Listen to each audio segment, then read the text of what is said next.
மூன்றாம் அத்தியாயம். விண்ணகர கோயில். சில சமயம் சிறிய நிகழ்ச்சியிலிருந்து பெரிய சம்பவங்கள் விளைகின்றன. வந்தியத்தேவன் வாழ்க்கையில் அத்தகைய ஒரு சிறிய நிகழ்ச்சி இப்போது நேர்ந்தது. சாலையோரத்தில் நின்று பழுவேட்டரையரின் பரிவாரங்கள் போவதை வந்தியத்தேவன் பார்த்து கொண்டிருந்தான் அல்லவா? அவன் நின்ற இடத்திற்கு சற்று தூரத்திலேயே அவனுடைய குதிரை நின்று கொண்டிருந்தது. பழுவேட்டரையரின் நாட்களில் கடைசியாக சென்ற சிலரின் பார்வை அக்குதிரை மீது சென்றது. அடே, இந்த குருதையை பாரடா என்றான் ஒருவன். குருதை என்று சொல்லாதேடா, குதிரை என்று சொல் என்றான் இன்னொருவன். உங்கள் இலக்கோண ஆராய்ச்சி இருக்கட்டும், முதலில் அது குருதையா அல்லது கழுதையா என்று தெரிந்து கொள்ளுங்கள் என்றான் இன்னொரு வேடிக்கை பிரியன். அதையும் பார்த்து விடலாமா என்று சொல்லிக்கொண்டு அந்த ஆட்களில் ஒருவன் குதிரையை அணுகி வந்தான். அதன் மேல் தாவி ஏற முயன்றான்.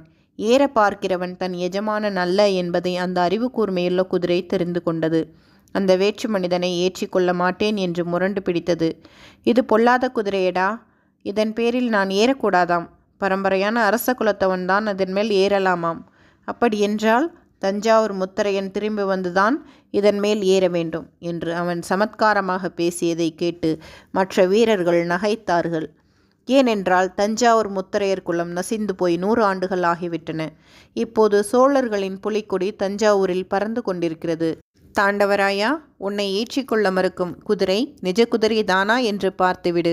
ஒருவேளை பெருமாளின் திருநாளுக்கு வந்த பொய்க்கால் குதிரையாயிருந்தாலும் இருக்கலாம் என்றான் மற்றொரு பரிகாச பிரியன். அதையும் சோதித்து பார்த்து விடுகிறேன் என்று சொல்லிக்கொண்டு குதிரை மீது ஏறப்போன தாண்டவராயன் அதனுடைய வாளை முறுக்கினான். ரோஷமுள்ள அக்குதிரை உடனே பின்னங்கால்களை 4 தடவை விசிறி உதைத்துவிட்டு ஓட்டம் பிடித்தது. குருதை ஓடுகிறதடா, நிஜ குருதை தானடா என்ற அவ்வீரர்கள் கூச்சலிட்டு ஓடுகிற குதிரையை மேலும் விரட்டினார்கள். குதிரை திருநாள் கூட்டத்துக்கிடையே புகுந்து ஓடிற்று. ஜனங்கள் அதன் காலடியில் மிதிப்படாமல் இருப்பதற்காக பரபரப்புடன் அங்கும் இங்கும் நகர்ந்து கொண்டிருந்தார்கள். அப்படியும் அவர்களில் சிலர் உதைப்பட்டு விழுந்தார்கள். குதிரை திரிகெட்டு வெறி கொண்டு ஓடியது. இவ்வளவும் வந்தியத்தேவன் கண்ணெதிரே அதிசீக்கிரத்தில் நடந்துவிட்டது. அவனுடைய முகத்தோற்றத்திலிருந்து குதிரை அவனுடைய குதிரை என்பதை ஆழ்வார்க்கடியான் கண்டு கொண்டான். பார்த்தாயா தம்பி, அந்த பழுவூர் தடியர்கள் செய்த வேலையை? என்னிடம் நீ காட்ட வந்த வீரத்தை அவர்களிடம் காட்டுவதுதானே என்று குத்தி காட்டினான். வந்தியத்தேவனுக்கு ஆத்திரம் புத்து கொண்டு வந்தது. எனினும் பல்லை கடித்து கொண்டு பொறுமையை கடைபிடித்தான். பழுவூர் வீரர்கள் பெரும் கூட்டமாயிருந்தனர். அவ்வளவு பேருடன் ஒரே சமயத்தில் சண்டைக்கு போவதில் பொருள் இல்லை. அவர்கள் இவனுடன் சண்டை போடுவதற்காக காத்திருக்கவும் இல்லை. குதிரை ஓடியதை பார்த்து சிரித்துவிட்டு அவர்கள் மேலே நடந்தார்கள். குதிரை போன திசையை நோக்கி வந்தியத்தேவன் சென்றான். அது கொஞ்ச தூரம் ஓடிவிட்டு தானாகவே நின்றுவிடும் என்று அவனுக்கு தெரியும். ஆகையால் அதை பற்றி அவன் கவலைப்படவில்லை. பழுவேட்டரையரின் அகம்பாவம் பிடித்த ஆட்களுக்கு என்றைக்காவது ஒரு நாள் நன்றாக புத்தி கற்பிக்க வேண்டும் என்ற எண்ணம் அவன் உள்ளத்தில் அழுத்தமாக பதிந்தது. புளியந்தோப்புக்கு அப்பால் ஜனசஞ்சரமில்லாத இடத்தில் குதிரை சோகமே வடிவாக நின்று கொண்டிருந்தது. வந்தியத்தேவன் அதன் அருகில் சென்றதும் குதிரை கனைத்தது. ஏன் என்னை விட்டு பிரிந்து சென்று இந்த சங்கடத்திற்கு உள்ளாக்கினாய் என்று வாயில்லா பிராணி குறை கூறுவது போல அதன் கனைப்பு துணி இருந்தது. வந்தியத்தேவன் அதன் முதுகை தட்டி சாந்தப்படுத்தினான். பிறகு அதை திருப்பி அழைத்து கொண்டு சாலை பக்கம் நோக்கி வந்தான். திருவிழா கூட்டத்தில் இருந்தவர்கள் பலரும் அவனை பார்த்து, இந்த முரட்டு குதிரையை ஏன் கூட்டத்தில் கொண்டு வந்தாய் தம்பி? எத்தனை பேரை அது உதைத்து தள்ளிவிட்டது என்றார்கள். இந்த பிள்ளை என்ன செய்வான்? குதிரைதான் என்ன செய்யும்? அந்த பழுவேட்டரையரின் முரட்டு ஆட்கள் அல்லவா இப்படி செய்து விட்டார்கள் என்று இரண்டொருவர் சமாதானம் சொன்னார்கள். ஆழ்வார்க்கடியான் இன்னும் சாலையில் காத்து கொண்டு நின்றான். இதேதடா சனியன், இவன் நம்மை விடமாட்டான் போலிருக்கிறதே என்று எண்ணி வந்தியத்தேவன் முகத்தை சுலுக்கினான். தம்பி, நீ எந்த பக்கம் போகப் போகிறாய் என்று ஆழ்வார்க்கடியான் கேட்டான். நானா? கொஞ்சம் மேற்கு பக்கம் சென்று பிறகு தெற்கு பக்கம் திரும்பி சிறிது கிழக்கு பக்கம் போய் அப்புறம் தென்மேற்கு பக்கம் போவேன் என்றான் வந்தியத்தேவன். அதையெல்லாம் நான் கேட்கவில்லை. இன்று ராத்திரி எங்கே தங்குவாய் என்று கேட்டேன். நீ எதற்காக அதை கேட்கிறாய்? ஒருவேளை கடம்பூர் சம்புவரையர் அரண்மனையில் நீ தங்குவதாக இருந்தால் எனக்கு அங்கே ஒரு வேலை இருக்கிறது. உனக்கு மந்திர தந்திரம் தெரியுமா என்ன? நான் கடம்பூர் அரண்மனைக்கு போகிறேன் என்பதை எப்படி அறிந்தாய்? இதில் என்ன அதிசயம்? இன்றைக்கு பல ஊர்களிலிருந்தும் பல விருந்தாளிகள் அங்கே வருகிறார்கள். மெய்யாகவா என்று வந்தியத்தேவன் தன் வியப்பை வெளியிட்டான். மெய்யாகத்தான். அது உனக்கு தெரியாதா என்ன? யானை, குதிரை, பல்லக்கு, பரிவட்டம் எல்லாம் கடம்பூர் அரண்மனையைச் சேர்ந்ததுதான். பழுவேட்டரையரை எதிர்கொண்டு அழைத்து போகின்றன. வந்தியத்தேவன் மௌன யோசனையில் ஆழ்ந்தான். பழுவேட்டரையர் தங்குமிடத்தில் தானும் தங்குவதென்பது எளிதில் கிடைக்கக்கூடிய வாய்ப்பு அல்ல. அந்த மாபெரும் வீரருடன் பழக்கம் செய்து கொள்ள ஒரு சந்தர்ப்பம் கிடைத்தாலும் கிடைக்கலாம். ஆனால் அவருடைய முரட்டு பரிவாரங்களுடன் ஏற்பட்ட அனுபவம் அவனுக்கு இன்னும் கசந்து கொண்டிருந்தது. தம்பி, எனக்கு ஒரு உதவி செய்வாயா என்று ஆழ்வார்க்கடியான் இரக்கமான குரலில் கேட்டான். உனக்கு நான் செய்யக்கூடிய உதவி என்ன இருக்க முடியும்? இந்த பக்கத்துக்கே நான் புதியவன். முன்னால் முடியக்கூடிய காரியத்தையே சொல்வேன். இன்றிரவு என்னை கடம்பூர் அரண்மனைக்கு அழைத்து கொண்டு போ. எதற்காக? அங்கே யாராவது வீரசைவர் வருகிறாரா? சிவன் பெரிய தெய்வமா, திருமால் பெரிய தெய்வமா என்று விவாதித்து முடிவு கட்டப் போகிறீர்களா? இல்லை இல்லை, சண்டை பிடிப்பதே என் வேலை என்று நினைக்க வேண்டாம். இன்றிரவு கடம்பூர் மாளிகையில் பெரிய விருந்து நடைபெறும். விருந்துக்கு பிறகு களியாட்டம், சாமியாட்டம், குரவை கூத்து எல்லாம் நடைபெறும். குரவை கூத்து பார்க்க வேண்டும் என்று எனக்கு ஆசை.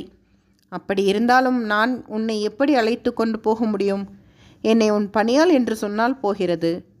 வந்தியத்தேவனுக்கு முன்னால் ஏற்பட்ட சந்தேகம் வலுப்பட்டது. அந்த மாதிரி ஏமாற்று மோசடிக்கெல்லாம் நீ வேற யாரையாவது பார்க்க வேண்டும். உன்னை போன்ற பணியாளன் எனக்கு தேவையில்லை. சொன்னால் நம்பவும் மாட்டார்கள். மேலும் நீ சொன்னதையெல்லாம் யோசித்து பார்த்தால் என்னையே இன்று கோட்டைக்குள் விடுவார்களோ என்ற சந்தேகம் உண்டாகிறது. அப்படியானால் நீ கடம்பூருக்கு அழைப்பு பெற்று போகவில்லை என்று சொல்லு. ஒரு வகையில் அழைப்பு இருக்கிறது. சம்புவரையர் மகன் கந்தன் மாறவேல் என்னுடைய உற்ற நண்பன். இந்த பக்கம் வந்தால் அவர்களுடைய அரண்மனைக்கு அவசியம் வரவேண்டும் என்று என்னை பலமுறை அழைத்திருக்கிறான். இவ்வளவுதானா? அப்படியானால் உன் பாடே இன்றைக்கு கொஞ்சம் திண்டாட்டமாகத்தான் இருக்கும். இருவரும் சிறிது நேரம் மௌனமாய் போய்க் கொண்டிருந்தார்கள். ஏன் என்னை இன்னும் தொடர்ந்து வருகிறாய் என்று வந்தியத்தேவன் கேட்டான்.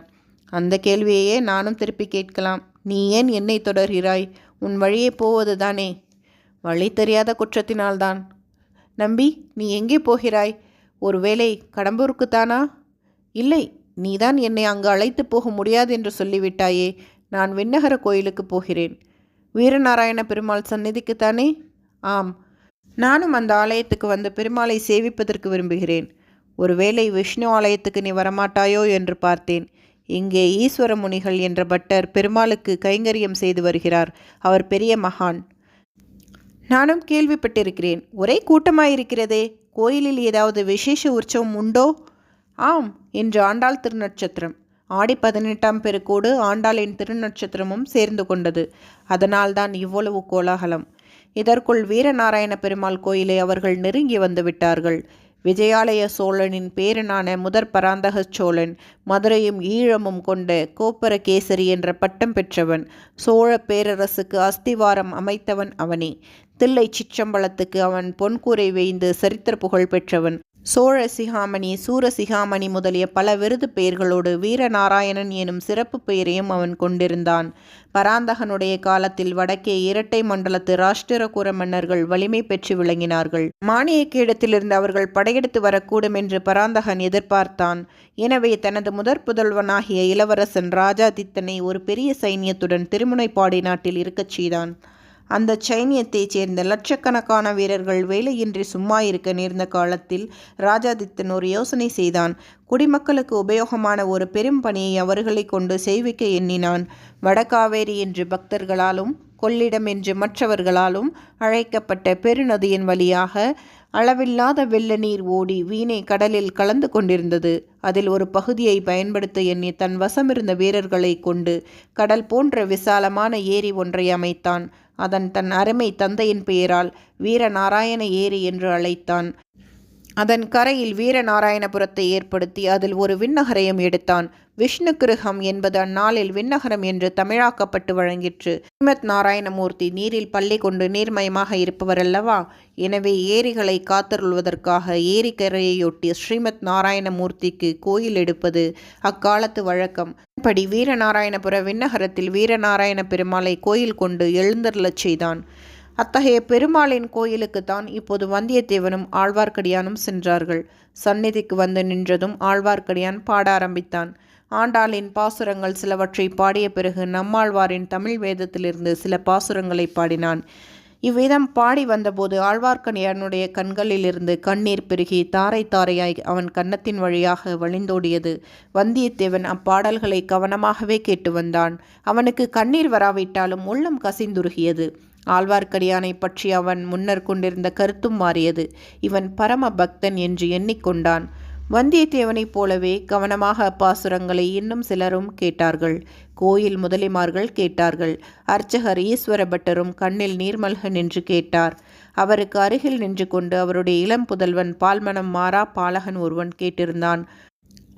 கேட்டிருந்த பட்டரின் குமாரனாகிய பாலகன் தன் தந்தையிடம் ஏதோ கூறினான். அவர் மல்கிய கண்ணீரை துடைத்து கொண்டு, ஐயா, குருகூர் சடகோபர் என்னும் நம்மாழ்வார் மொத்தம் 1000 பாடல்கள் பாடியிருப்பதாக தெரிகிறதே, அவ்வளவும் உமக்கு தெரியுமா என்று கேட்டார். அடியேன் அவ்வளவு பாக்கியம் செய்யவில்லை, சில பத்துகள் தான் எனக்கு தெரியும் என்றான் ஆழ்வார்க்கடியான். தெரிந்த வரையில் இந்த பிள்ளைக்கு சொல்லிக் கொடுக்க வேணும் என்றார் ஈஸ்வர முனிகள். பின்னால் இந்த ஊர் பல பெருமைகளை அடையப் போகிறது. பால்வடியும் முகத்தில் தேஜஸ் பொழிய நின்று நம்மாழ்வார் பாசுரங்களை கேட்ட பாலகன் வளர்ந்து நாதமுனிகள் என்ற திருநாமத்துடன் வைஷ்ணவ ஆச்சாரிய பரம்பரையில் முதலாவது ஆச்சாரியாராக போகிறார். குருகூர் எனும் ஆழ்வார் திருநகரிக்கு சென்று வேதம் தமிழ் செய்த நம்மாழ்வாரின் 1000 பாசுரங்களையும் தேடிச் சேகரித்து வரப்போகிறார். அப்பாசுரங்களை அவருடைய சீடர்கள் இசையுடன் பாடி நாடெங்கும் பரப்பப் போகிறார்கள். நாதமுனிகளின் பேரராக அவதரிக்கப் போகும் ஆளவந்தார் பல அற்புதங்களை செய்தருளப் போகிறார். இந்த இருவரும் அவதரித்த க்ஷேத்திரத்தை தரிசிக்க உடையவராகிய ஸ்ரீ ராமானுஜரே ஒரு நாள் வரப்போகிறார். வரும்போது வீரநாராயண ஏரியையும் அதன் 74 கணவாய்களையும் பார்த்து அதிசயிக்கப் போகிறார். ஏரி தண்ணீர் 74 கணவாய்களின் வழியாக பாய்ந்து மக்களை வாழ வைப்பது போலவே நாராயணனுடைய கருணை வெள்ளத்தை ஜீவக்கூடிகளுக்கு பாயச் செய்வதற்காக 74 ஆச்சரிய பீடங்களை ஏற்படுத்த வேண்டும் என்று அம்மகானின் உள்ளத்தில் உதயமாகப் போகிறது. அதன்படியே 74 சிம்மாசனபதிகள் என்ற பட்டத்துடன் வைஷ்ணவ ஆச்சாரிய புருஷர்கள் ஏற்பட போகிறார்கள். இந்த மகத்தான நிகழ்ச்சிகளை எல்லாம் வைஷ்ணவ குரு பரம்பரை சரித்திரம் விவரமாக சொல்லட்டும் என்று விட்டுவிட்டு மறுபடியும் நாம் வந்தியத்தேவனை கவனிப்போம். பெருமாளை சேவித்துவிட்டு ஆலயத்துக்கு வெளியில் வந்ததும் வந்தியத்தேவன் ஆழ்வார்க்கடியானை பார்த்து, நம்பிகளே, தாங்கள் எத்தகைய பரமபக்தர் என்றும் பண்டித சிகாமணி என்றும் எனக்கு தெரியாமல் போயிற்று. ஏதாவது அபச்சாரமாக நான் பேசியிருந்தால் மன்னிக்க வேண்டும் என்றான். மன்னித்து விடுகிறேன் தம்பி. ஆனால் இப்போது எனக்கு ஒரு உதவி செய்வாயா? சொல்லு. தாங்கள் கேட்கும் உதவி என்னால் முடியாது என்றுதான் சொன்னேனே, நீங்களும் ஒப்புக்கொண்டீர்களே. விஷயம், ஒரு சிறிய சீட்டு கொடுக்கிறேன். கடம்பூர் அரண்மனையில் நீ தங்கினால் தக்க சமயம் பார்த்து ஒருவரிடம் அதை கொடுக்க வேண்டும். யாரிடம்? பழுவேட்டரையரின் யானைக்கு பின்னால் மூடு பல்லக்கில் சென்றாலே அந்த பெண்மணியிடம். நம்பிகளே, என்னை யார் என்று நினைத்தீர்கள்? இம்மாதிரி வேலைக்கெல்லாம் நான் தான் ஆகப்பட்டேன். தங்களை தவிர வேறு யாராவது இத்தகைய வார்த்தைகளை என்னிடம் சொல்லியிருந்தால்?